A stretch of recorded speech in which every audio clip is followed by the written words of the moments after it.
Hello students, आज की class में हम जानेंगे भारतीय दर्शन के बारे में। भारतीय दर्शन क्या है?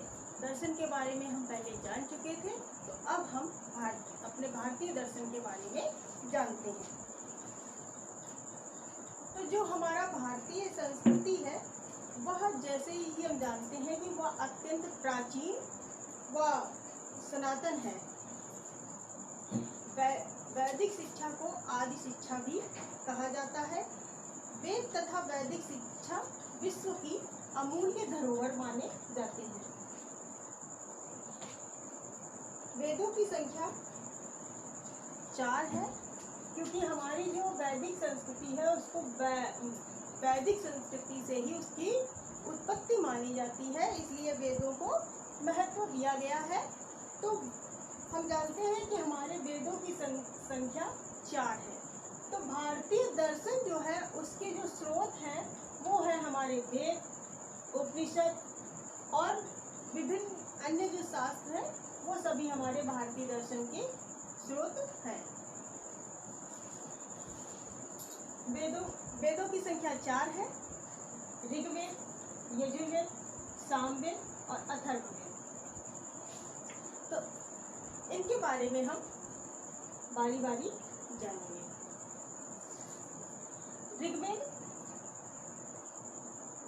ऋग्वेद हमारा सबसे प्राचीन ग्रंथ है, जिसमें विभिन्न देवों के विषय में मंत्रबद्ध स्तुतियां हैं। ऋग्वेद को 2 भागों में बांटा गया है, अष्टक और मंडलकर। अष्टकम में ऋग्वेद को 8 अष्टकों में विभक्त किया गया है। प्रत्येक अष्टक में 8 अध्याय हैं। इसमें मंत्र, ब्राह्मण, उपनिषद, संहिता आदि हैं। 128 सूक्त है, 21 शाखाएं हैं।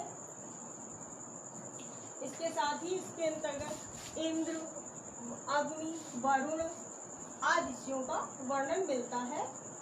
और जो हमारा ऋग्वेद है, ऋग्वेद के जो पढ़ने वाला, अध्ययन करने वाला ऋषि होता है उसको होत्र कहते हैं।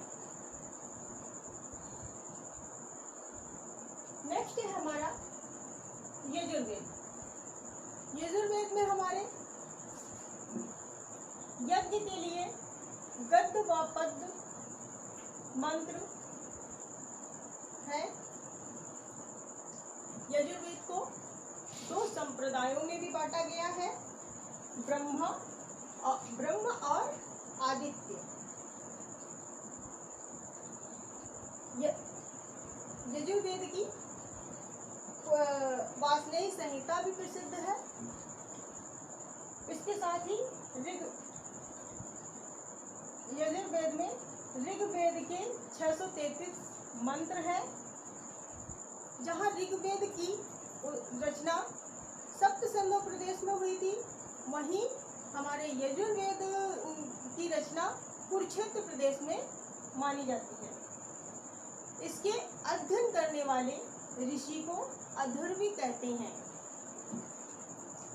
नेक्स्ट है हमारा सामवेद। सामवेद हमारा संगीत का वेद है। इसके मंत्र, जो सामवेद में मंत्र है उनको स्वरों में गाया जाता है। ये आर्चिक और गान 2 प्रधान भागों में बटे हुए हैं। 1000 शाखाएं हैं इसके अंतर्गत, और यह चारों वेदों में सबसे छोटा वेद माना जाता है, जिसमें 175 मंत्र हैं, जिनमें 1504 मंत्र ऋग्वेद के हैं, 17 मंत्र यजुर्वेद और अथर्ववेद के हैं।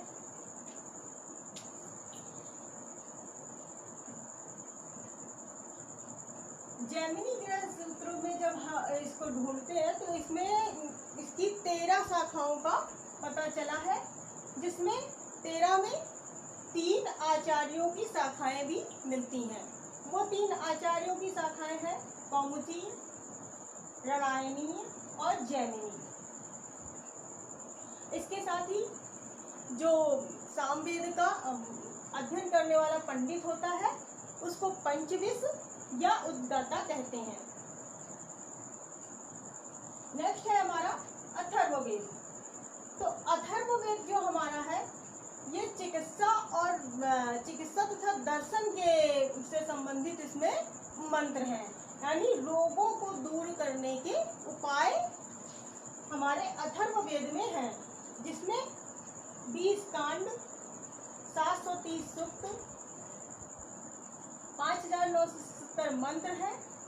और जो इसके बारे में ऐसा प्रचलित है कि अथर्ववेद का ज्ञान भगवान ने सबसे पहले महर्षि अंगिरा को दिया और फिर अंगिरा ने उस ज्ञान को ब्रह्मा को दिया। तो इस प्रकार जो हमारा अथर्ववेद है वह रोगों के नाश करने वाले मंत्रों को, इसके साथ साथ जादू टोना से भी संबंधित है, और इसमें कहते हैं कि इसी लोक में फल देने वाले मंत्र हैं। इसके साथ ही साथ इसमें समाज के उत्थान की बात कही गई है, भारतीय संस्कृति के विकास की बात की गई है। कहते हैं जिस राज्य में अथर्ववेद का विद्वान पंडित रहता है उस राज्य की उन्नति होती रहती है, उसमें किसी भी प्रकार का कोई संकट नहीं आता है, इस प्रकार का लोगों का मानना है। तो एक तरह से कहें तो अथर्ववेद को इसी लोक में फल देने वाला वेद माना जाता है। वेदों के पश्चात और जो इसको पढ़ने वाला होता है अथर्ववेद का जो ऋषि है उसको ब्रह्मा कहते हैं।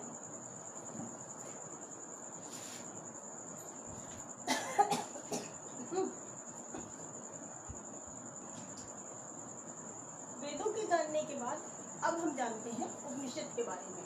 तो उपनिषद का अर्थ क्या है? उप धन नी जमा सट। तो उप का अर्थ होता है निकट,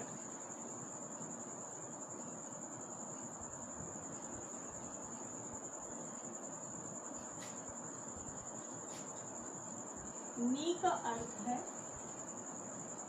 ध्यान पूर्वक,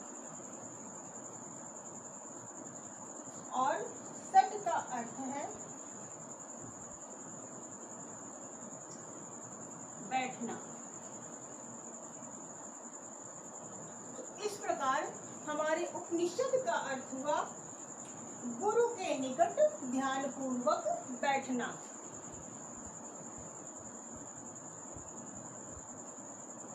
गुरु के निकट ध्यान पूर्वक बैठना।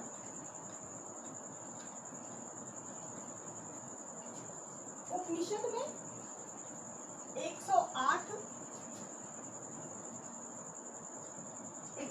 माने गए हैं, जिसमें कि 11 जो है वो प्रमाणित हैं।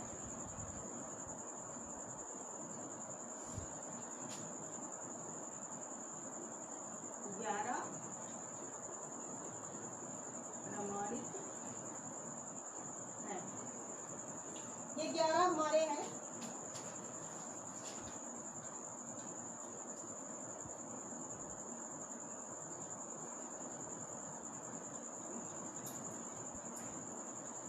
केन, ईश,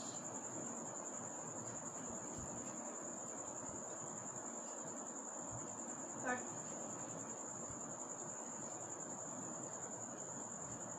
तैत्तिरीय,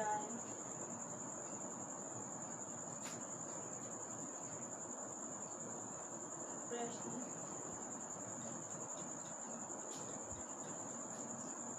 ऐतरेय,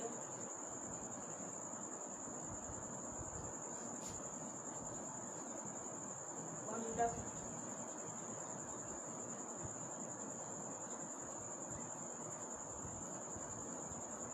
मांडूक्य,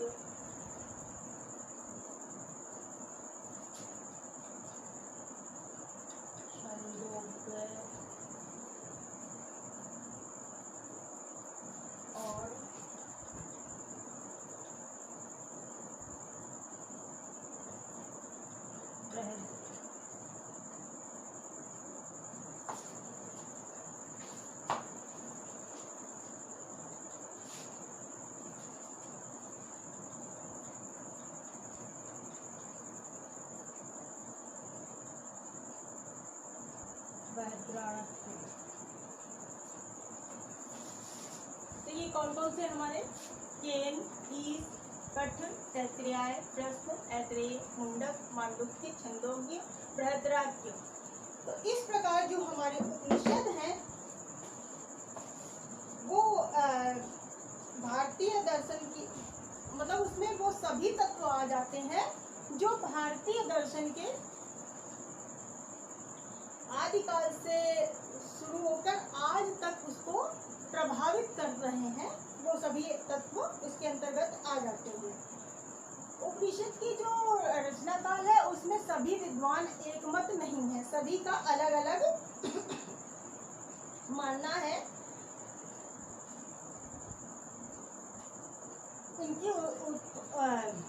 इनकी उत्पत्ति के बारे में।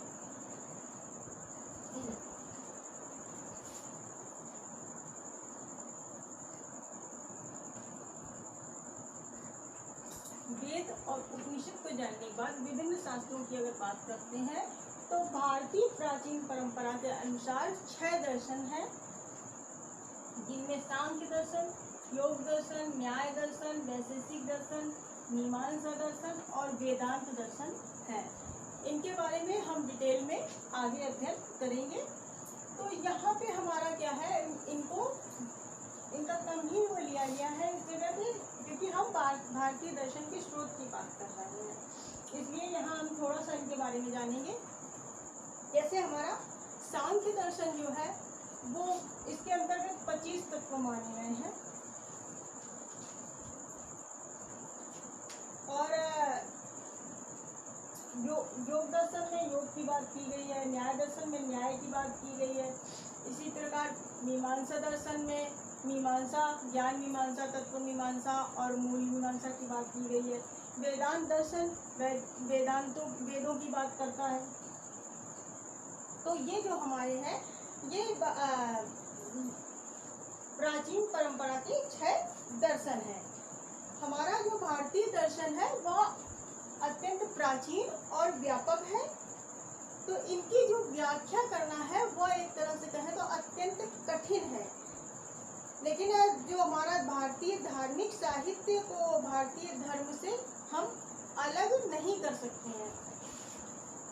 इसके लिए कई बातों पे हमको चर्चा करनी पड़ेगी, जिसको हम अपने आगे की क्लासों में इन पर विस्तार से चर्चा करेंगे। जो हमारा सांख्य दर्शन है वह महर्षि कपिल का है, योग दर्शन पतंजलि का है, न्याय दर्शन महर्षि गौतम का है, वैशेषिक दर्शन महर्षि कणाद का है और मीमांसा दर्शन महर्षि जैमिनी का है। इसी के साथ हमारा वेदांत दर्शन बादरायण का है। तो इस भारतीय दर्शन के बारे में आगे हम जानेंगे इस वीडियो के सेकेंड पार्ट में। धन्यवाद।